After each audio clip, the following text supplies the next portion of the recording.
anyways, I've done a lot of clips on this subject of mentation, and I'm not happy with them, or they're not the clips to start with. The clip to start with is, you must become the source of your sensations and perceptions, your physical sensations and perceptions, and that's getting now with your sensations and perceptions. All right? You must, if you're to evolve, become the source of your emotions, which means getting now with your emotions. And then lastly, you must become the source of your thoughts, which means getting now with your thoughts. All right? Most of you who can do the nowing thing physically, and you can center, and you can do what I'm talking about in the Beelzebub technique videos and the video more about nowing. Most of you who are in sync with what I'm saying need to get with the emotional thing more than you need to get with the mentation thing. All right? So it's almost premature to be talking about the esoteric Beelzebub, because that's the only way to truly meditate upon the work, and the only way to ultimately overcome the cult of personality surrounding Gurdjieff. Most people just live in his aura, like Christ consciousness people live in the aura of Yeshua. And meditation's about getting beyond that, getting beyond Jesus' personality. So, but I will be talking about meditation because it's what I do, it's what I'm about, it's where I'm at, it's what I'm embarking on. But I will always try to remind people as I go that you have got to embrace your emotions, and you have to become the source of your emotions by becoming very now with your emotions. And that means not thinking about them. It means experiencing them, embracing them. In terms of thoughts, a lot of you are alone in life. You know, I know you're alone in life. It's okay. Artists are alone a lot, and I'm an artist, so I know how that is. And you get to where you think a lot. You're thinking a lot. You think too much. Sometimes you can't sleep. Sometimes your thinking intrudes on relationships. You're objectifying people. You're on the outside looking in. Okay? I know how it is.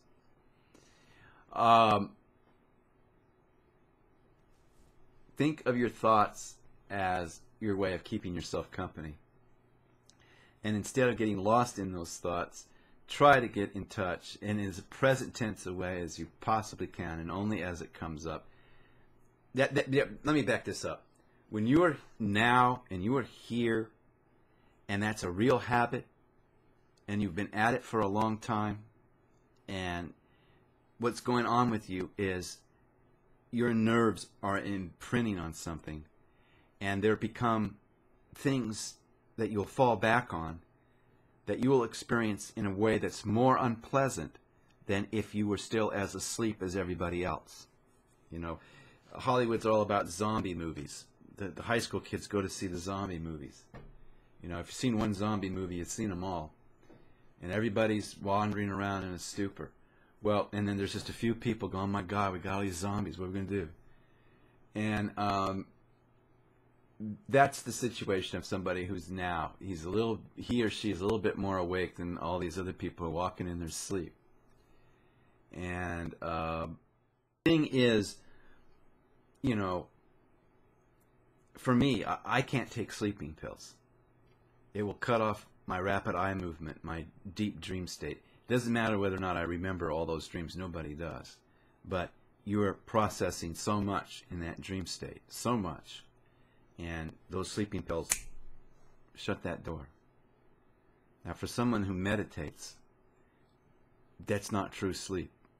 And science will tell you it's not true sleep in any case, but a meditator will feel it. They'll experience it, and they'll just know they can't take sleeping pills. Okay? That's been my experience of it. It's intolerable. It's just simply intolerable.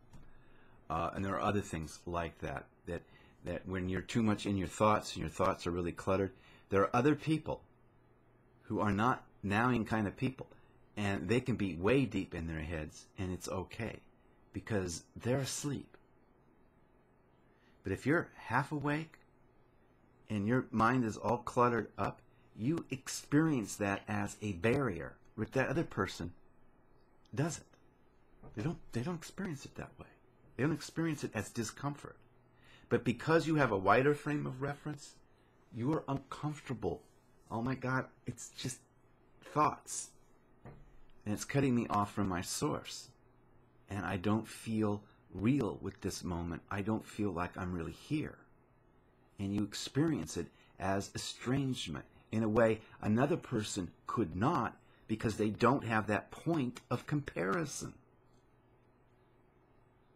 Now, when you feel that cluttered, and you feel that pressing in on you, you feel that pinching a nerve, okay, and shutting you out, what I say is, think's a bad word. Feel your way through that by reminding yourself that you're trying to keep yourself company. That's how it got to that point. You're talking to yourself in your head, and it's and it's crowding out the energy. You're shrinking into yourself. It's becoming airless. And what do you do about it? Some people grab a drink. Okay. Other people smoke some dope. Okay. Some will light a cigarette. Okay. And they'll fidget like that. What I suggest you do is feel how you are trying to keep yourself company. Feel how you are trying to keep yourself company. Feel it. Feel the loneliness of it. Here and now. Feel it. And feel yourself listening to this babble. Feel it. Feel it.